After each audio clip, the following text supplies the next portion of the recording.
You are not a bad person for noticing beautiful women. You are not a superficial person for preferring to have a pretty girlfriend over an ugly girlfriend. It is completely normal and natural. Men look for fertility cues in a partner. That is a deeply rooted evolutionary instinct that is imprinted into our biology. When sizing up a potential partner, we look for somebody who is attractive. That is a fact of life. As much as the culture would like to have you believe that this is an exclusively male phenomena, that only men judge people based on their appearance, it's absolutely not true. Women do the exact same thing. Who do you think cares more about physical attractiveness, men or women? I think it depends on the person. Definitely. I mean, stereotypically men, but I think it's probably equal. As you just saw, women are extremely reluctant to admit that they pay attention to physical looks. But there have been numerous scientific studies that demonstrate that as much as men are guilty of doing this, women are as well. You might think that it's only men who are checking out women's bodies, but there was a study done that showed that women are looking at other women's bodies just as much. In that study, they used eye tracking technology to see where people looked when they didn't think they were being watched. And the results showed that they went straight for the breasts. Both genders would look at a woman's breasts even more than they would look at her face. They found that the more attractive a woman's body was, larger breasts, more narrow waist, the longer both men and women would look at her. So why is it then that men catch all the heat when it comes to perving?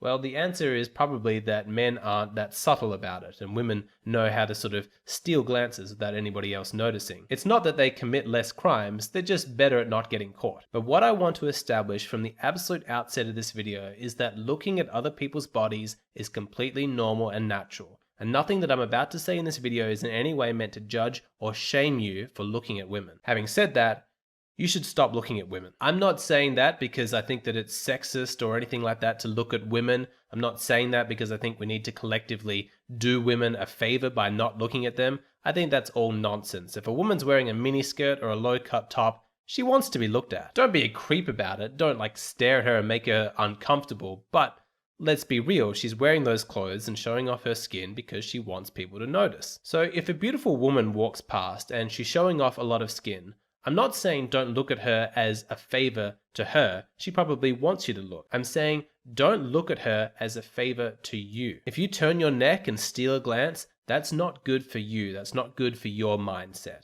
And I'm going to explain why. When you see a beautiful woman and you admire her body, it gives you a little jolt of pleasure. Your body perks up. Your mind starts to get excited. This is your evolutionary reward system being activated. It is your body's way of telling you, yes, I like this. I like what I'm seeing. Please make me see more of this. This is good. Biologically, the genes inside your body want to reproduce. They want to get passed on to the next generation. And so your body is designed to reward you when it seems like you're moving in the direction of making that happen. It is designed to help you take notice of beautiful, young, fertile girls, the kind of girls who, if you combine your genes with her genes, are going to create healthy, dynamic offspring capable of surviving. So given all of that, of course your body responds positively when you see a beautiful woman showing off a lot of skin. It responds positively because for a split second, it forgets about the context. All it really notices is butt, tits, waist, skin. Upon seeing all of that, you get that dopamine hit, but it doesn't last for long because pretty soon your mind reasserts itself. You remember the context that you're seeing this woman. She is a stranger. She's not a girlfriend of yours. She's not your wife. She's not your partner. You're not about to make love to her, even if your body temporarily believed that it was. Your body might not understand what's going on, but your mind does. The woman is at the beach and she's wearing a bikini, and that's why you're seeing all of this skin. She's not your girlfriend. You're not alone in your bedroom. She hasn't taken you away to some private place and then removed her top, exposing her breasts as though it's something special and unique that only you're allowed to see. Everybody with eyes can see. But for that split second, when you're getting that dopamine hit, your mind doesn't register the difference. It doesn't really understand the context of what's going on. It just sees the skin and just gets excited. Ah, potential reproductive partner. Yes. The context that you want to be seeing a lot of skin is when you know that it's going to be followed by even more skin. She's going to get completely naked and you're about to have sex. You don't mind the preview. You don't mind sitting through the trailer because you know you're about to see the whole movie. But when you stare at a beautiful woman on the street, you're not going to see the whole movie. You're just seeing a teaser. When you steal a sideways glance to look at that woman's breasts, to look at her butt, you give your body that little jolt of pleasure, that evolutionary reward mechanism that thinks, hey, I'm about to make love. And it's enjoyable for a second. You get that little pleasurable rush. But afterwards, it's followed by depression as the pleasure wears off and you remember the context that this woman is a stranger. She's not a reproductive partner.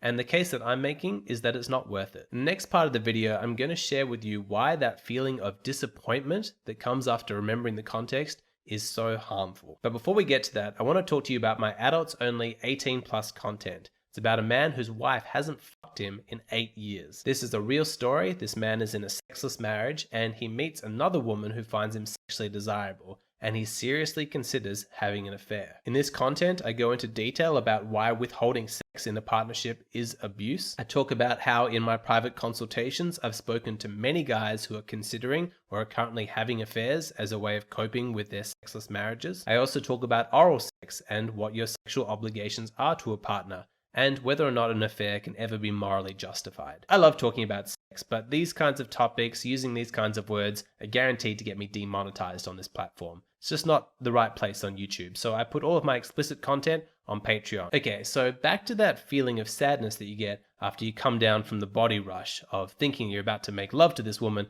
only to remember that she's a stranger and she doesn't know you. What you need to realize is that the feeling of sadness that comes is not just some bad feeling that can be simplistically brushed aside. It's not superficial. It actually goes deeper because it leaves you feeling incomplete. You become aware that you desire something and you can't have what you desire. And that mismatch is really bad for your mindset. Imagine this hypothetical scenario. You're walking down the street, perfectly happy, perfectly content. But then suddenly in front of you, there's $50,000 in cash. Amazing, right? You look around and there's no obvious owner. As you scope out the situation, there doesn't seem to be any obvious reason why you can't just claim this money for yourself. Pretty soon your mind is swimming with possibilities, all of the things that you can buy, all of the things that you can do with this money. Your body feels this rush of excitement and you're overjoyed. You scoop up the money and you're holding it, feeling fantastic. Then suddenly, out of nowhere, the owner appears. He says, hey, that's my money. Give it back. You give him back the money and you go about your day. The thing is that in that situation, you don't return to the same mindset that you had before. It's not like you go back to suddenly feeling completely content.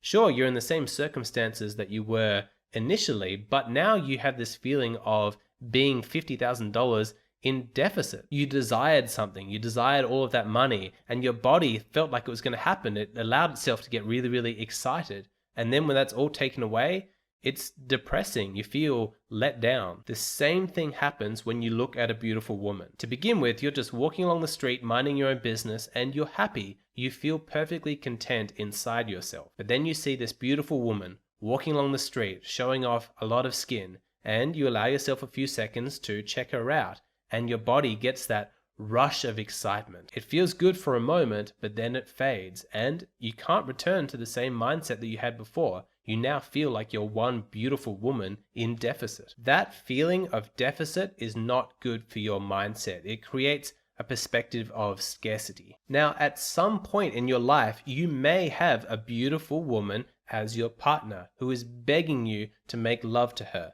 That's possible. When that woman is in front of you, showing you some skin, allow your body to get excited. Allow it to get completely carried away, because that is a promise that is going to get fulfilled. You can get excited because it's not based on a fantasy, it's based on the reality of what's occurring. But if that's your goal, you want eventually to actually have a woman like that as your partner and to actually be making love to her, then the path to get to her is not through mental masturbation and fantasizing. There's no point staring at strangers, getting lost in fantasy, teasing yourself with objects of desire that you can't have. Life is what you focus on, and if you focus on what you lack, then that's what you're going to get more of. When you leave that perfectly content mindset that you initially had and get lost in the fantasy of this beautiful stranger, it's just going to make the real thing feel that much further away. It's better to just not look and not even start down that depressed line of thinking. If you do want to look at a beautiful woman, go and speak to her.